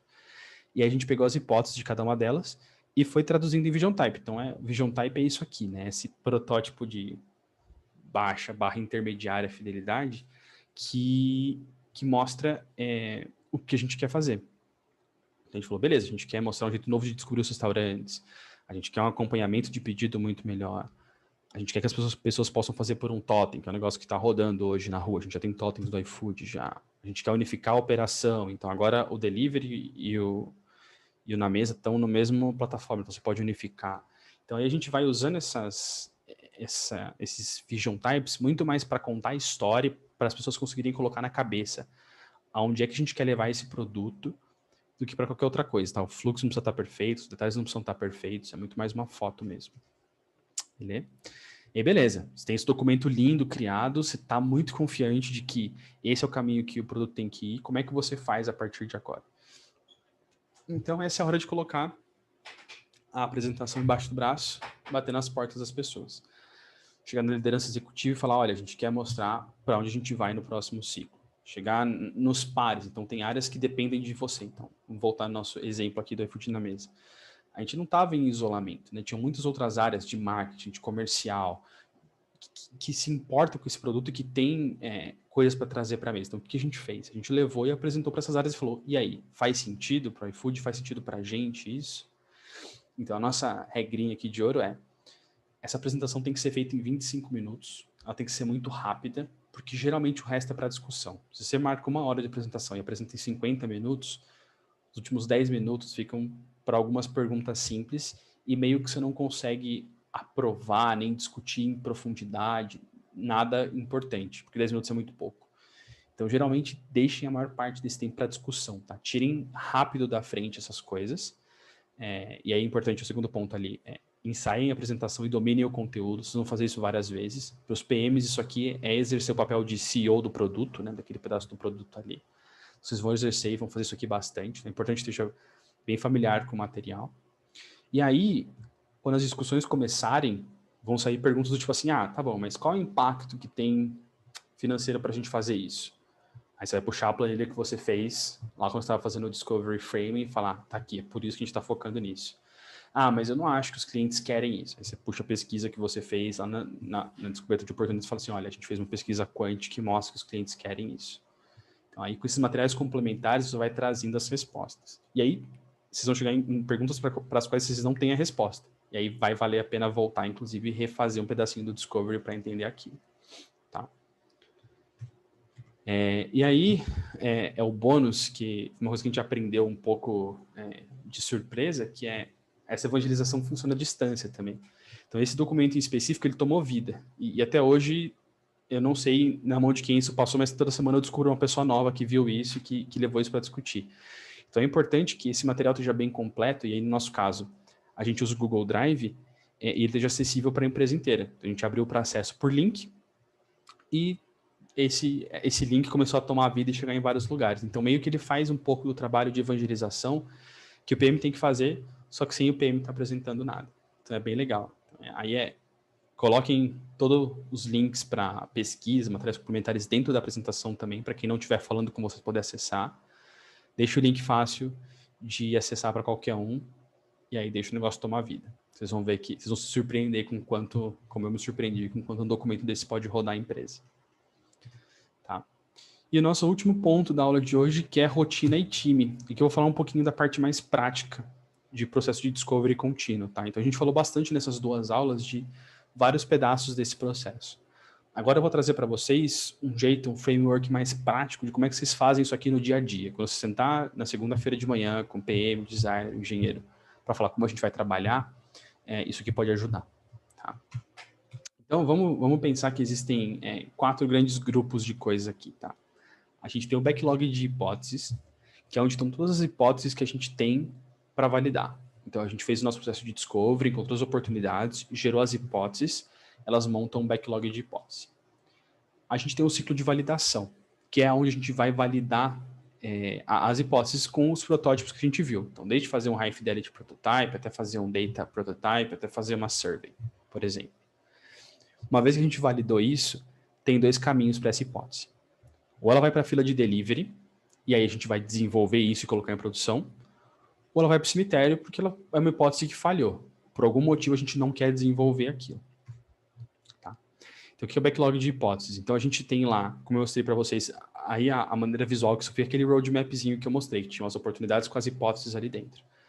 E ali a gente tem uma lista dessas coisas de como é que a gente vai resolver cada uma dessas hipóteses, tá? E aí, voltando, acho que eu coloquei o exemplo aqui, esse aqui é um outro exemplo de como a gente fazia antes, quando a gente usava o Basecamp, que era um pouquinho menos complexo, do nosso backlog de hipóteses. Então, a gente tinha aqui a oportunidade, com as hipóteses aqui dentro, e cada uma delas tinha uma documentação bem mais completa, né? Vou abrir aqui para a gente dar uma olhada. Mas aí a grande questão é que priorizem esse backlog também. Lembra do gut check que a gente falou? Vocês vão saber na prática o quanto disso aqui funciona e faz sentido quando vocês fizerem os protótipos e testar. Mas nada impede que vocês usem o conhecimento de vocês para validar primeiro as hipóteses que parecem mais promissoras. Tá? E aí a gente tem... Eu coloquei a imagem errada aqui, que na real é essa aqui do meio, tá? Esse ciclo de validação. O que é isso? Durante o ciclo, o time trabalha para validar as hipóteses, tá? A gente vai falar um pouquinho mais de tamanho de ciclo e tal, mas pensem que esse ciclo, que pode ser um sprint, por exemplo, correndo junto e estando um tempo à frente do time de desenvolvimento, o time trabalha para validar. Como é que ele valida isso? Com os protótipos que a gente já discutiu. Então, é aqui que você vai aplicar os protótipos. Você vai colocar as hipóteses ali, fazer os protótipos que você quer para validar, e aí, as que derem certo, você manda para delivery, as que derem errado, você manda para o cemitério. O que é a fila de delivery? Uma hipótese que deu certo. No nosso exemplo aqui que eu trouxe, aquele modo Netflix para o restaurante não ficar inativo. Ela deu certo, o que a gente vai fazer? A gente vai terminar de documentar ela.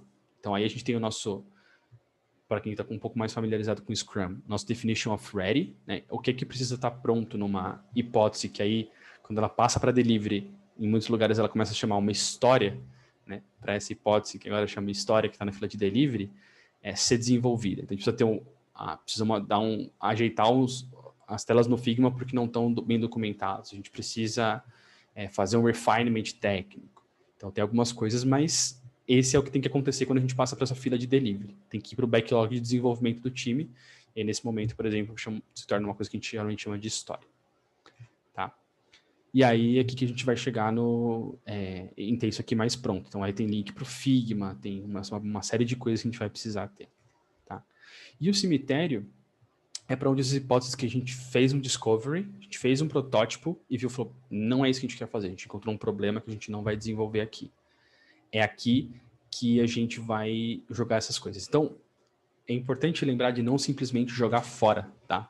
Não funcionou, a gente vai jogar para Dani e fingir que não viu. É importante documentar porque a gente chega em problemas práticos que a gente economiza tempo por não bater de novo na mesma parede. Vou dar um exemplo prático que eu passei essa semana. A gente tinha uma hipótese determinada no iFood lá sobre como lidar por alguns cupons. A gente tinha uma questão de dar cupom num momento específico. E é uma hipótese que surgiu no time que eu estou trabalhando hoje. Falei, a gente podia fazer isso aqui. Aí, quando a gente colocou isso lá, um dos PMs falou, mas espera aí, o outro time já testou isso e deu errado. A gente foi no documentinho de relatório deles, olhou e falou, realmente, se a gente fizer esse cupom aqui, nesse caso específico, a gente tem esse problema, o pessoal já viu, então não vamos nem trabalhar. A gente descartou a hipótese. Mas foi provavelmente umas 2 semanas de trabalho, de discovery, semanas não, vai uma semana, que a gente não teve que gastar, porque o outro time se deu o trabalho, teve o capricho de documentar especificamente aquela parte ali. Tá? E aí, como é que vocês podem trabalhar essa rotina? Então, geralmente tem o ciclo 0, que é o que a gente falou até agora quando você faz pela primeira vez. Então, dependendo do tamanho do problema e do quanto você conhece sobre aquilo, pode ser que demore 1 semana, 2 semanas, 1 mês, para você sair desde o objetivo, definir os resultados-chave, encontrar as oportunidades, encontrar as primeiras hipóteses e construir um backlog de hipótese. Isso pode demorar, sei lá, 1 mês. Se é um produto novo, que as pessoas conhecem pouco. Tá? A partir daí, você vai definir junto com a pessoa de design, produto e engenharia, qual que é o ciclo de discovery. E aí, ele pode ser tanto junto com o ciclo de delivery, ou seja, você pode rodar, sei lá, tem um sprint de 2 semanas do time de desenvolvimento, o time de delivery, né, de desenvolvimento. O time de discovery pode rodar nesse mesmo sprint, fazer a planning junto, fazer as dailies junto, e rodar nesse mesmo ciclo. Ou tem outros times que preferem, por exemplo, fazer semanal. Então, toda segunda-feira eles começam um ciclo de discovery. Eles escolhem que hipóteses vão validar naquela semana, validam, tal, e na segunda seguinte eles passam, sei lá, a primeira, tem uma reunião de 2 horas para definir o que vai fazer de discovery na semana, eles passam as primeiras 2 horas discutindo, a primeira 1 hora discutindo o que aconteceu com as hipóteses da semana passada, se querem retestar alguma coisa e tal, e a segunda escolhendo quais hipóteses vão testar nessa semana. Aí você vai fazer. Tá? A daily, se você for rodar junto com o time Scrum, né, no mesmo sprint, você faz junto com o pessoal com o time de desenvolvimento, a daily ali, mas os times que rodam separado, por exemplo, eles preferem geralmente fazer um checkpoint assíncrono. Então, no Slack, lá no final do dia, você configura um botzinho, por exemplo, para falar, e aí, como é que foi Discovery hoje? As pessoas colocam o status por texto ali e chuta pro gol, sem muito estresse. Tá? E aí é o que eu falei quando a gente termina o ciclo, né? Então geralmente são 2 horários colados, sei lá, é segunda-feira das 9 às 11, por exemplo. Das 9 às 10 a gente para, ou das 9 às 9h30, geralmente, demora 1 hora. Para fazer a retrospectiva e a revisão do que a gente aprendeu com as hipóteses na última semana, por exemplo. E a gente gasta o resto do tempo pensando em o que a gente vai validar de hipótese e como a gente vai validar, que tipo de protótipo que a gente vai fazer pelas próximas semanas, 2 semanas, 3 semanas, qualquer que seja o tamanho do ciclo, tá? E vale experimentar, dependendo do produto ou de como vocês trabalham, talvez 1 semana seja pouco e talvez 2 semanas seja muito. Então vale experimentar e entender qual que é o tamanho ideal de ciclo para cada um. Tá? E aí vamos falar um pouquinho de ritmo, né? O que é um ritmo de discovery saudável? Então, vamos falar primeiro do backlog de hipótese. A gente tem as nossas hipóteses lá, e o bom é que a gente tenha aqui algumas hipóteses boas para validar. E não seja, tipo, sei lá, 2 ou 3 por vez, tá? Por quê? Porque às vezes fica fácil você validar 2 ou 3 hipóteses com o mesmo protótipo, por exemplo. E você ganha bastante tempo nisso. Vão ter momentos em que, obviamente, as hipóteses vão começar a dar uma rareada. Você vai começar a trabalhar e validar bastante hipótese e vai acabar que não tem hipótese no backlog. O que você faz? Pega um ciclo desse para voltar naquele espaço que a gente fez lá no começo, de mapeamento de jornada, de storyboard, how might we, brainstorming, para gerar mais hipóteses. Então pode ser que você passe 1 semana, por exemplo, encontrando novas oportunidades e gerando hipóteses para depois começar a validar novamente as hipóteses, tá? Ou pode ser que você faça numa semana as 2 coisas. Tanto valide hipótese quanto gere algumas delas. Fala, beleza, vou pegar a terça e a quarta para gerar bastante hipótese, porque eu acho que tá fácil, eu vou fazer isso aqui, só essas 2 coisas, e depois vou pegar a quinta e a sexta para validar essa terceira hipótese que eu queria validar aqui ainda essa semana. Então, depende muito de como vocês vão trabalhar, tá? Mas o importante é que o backlog de hipóteses sempre esteja bem recheado ali, para você poder escolher no começo de um ciclo como é que você vai fazer. Tá? Fila de delivery. Esse é outro ponto importante. O output de discovery ele tem que ser o suficiente para manter o time de delivery ocupado. Então, vamos supor que você tem um time de delivery de 10 engenheiros lá. Esse time precisa ter histórias suficientes para se manter trabalhando e entregando num ritmo bom. Então, o que você tem que olhar? O jeito que eu acho que é mais fácil para times que trabalham Scrum ou Kanban é você olhar e falar: eu estou mantendo o meu backlog. Quantos pontos tem esse backlog? Ele tem 80 pontos hoje. Vou começar o meu discovery hoje. Tá bom. Na próxima sprint, você tem que olhar e falar: quantos pontos tem nesse backlog? Se mesmo com o desenvolvimento que você fez, você conseguiu tirar hipóteses do ciclo de discovery para a fila de delivery e continua tendo 80 pontos ou cresceu, você está num ritmo saudável, porque o time sempre vai ter um backlog de coisas para fazer.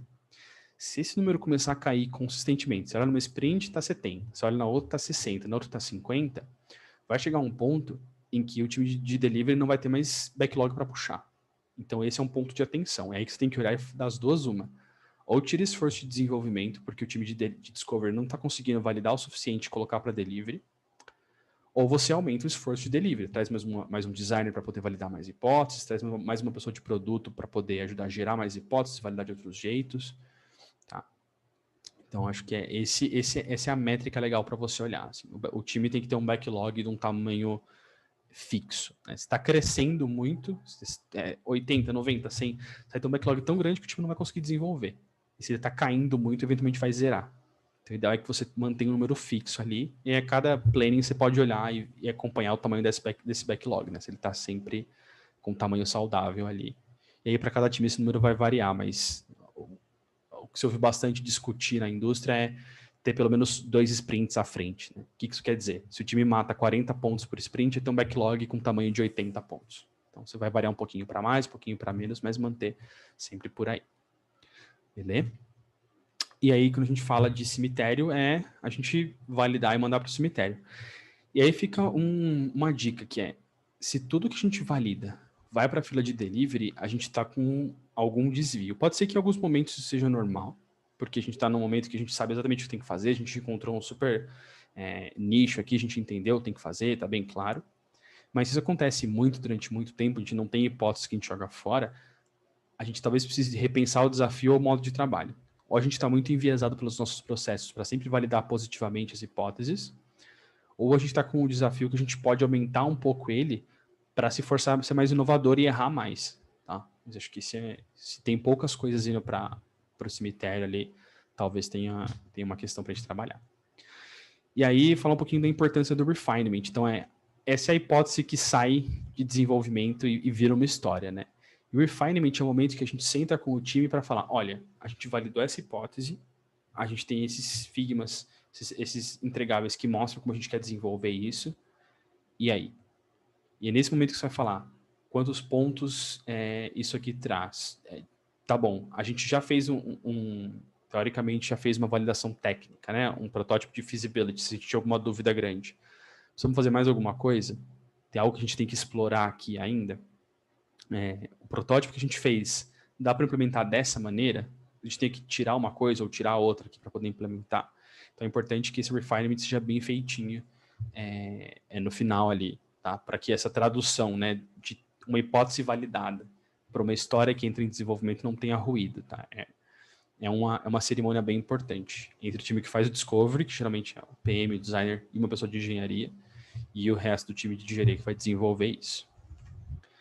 Tá bom? Eu queria abrir para a gente ter uma discussão final. Se vocês quiserem fazer perguntas aí, acho que a Tati tinha uma perguntinha sobre o Design Critique, a gente pode falar rapidinho sobre isso também.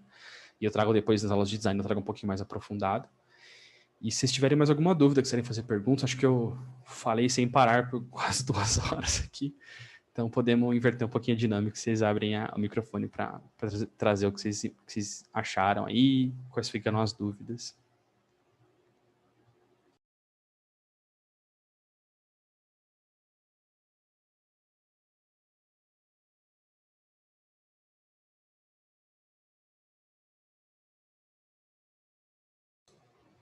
Bom, estou assumindo então que não temos dúvidas, é isso?